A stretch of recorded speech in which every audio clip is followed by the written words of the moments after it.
مسیح کا نام تم میں جلال پائے گا اور تم اس میں۔ آج کی دوسری تلاوت مقدس پالوس رسول کا خط دوسرے تسالونیکیوں کے نام، اس کا 1 باب 11 سے دوسرے باب کی 2 آیت تک۔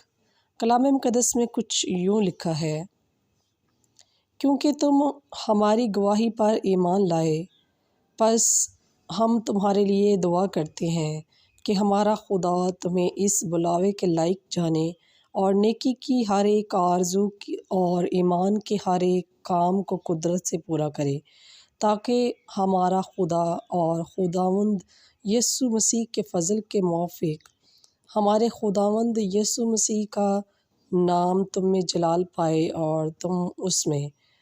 اے بھائیو، ہم اپنے خداوند یسوع مسیح کی آنے اور اپنے اس کے پاس جمع ہونے کی بابت تم سے غرض کرتے ہیں کہ یہ سمجھ کر کہ خداوند کا دن آ پہنچا ہے، تمہاری سمجھ دفتہ پریشان نہ ہو جائے، اور نہ تم گھبراؤ، نہ تو کسی روح سے، نہ کلام سے، اور نہ خط سے، جو گویا ہماری طرف سے ہے۔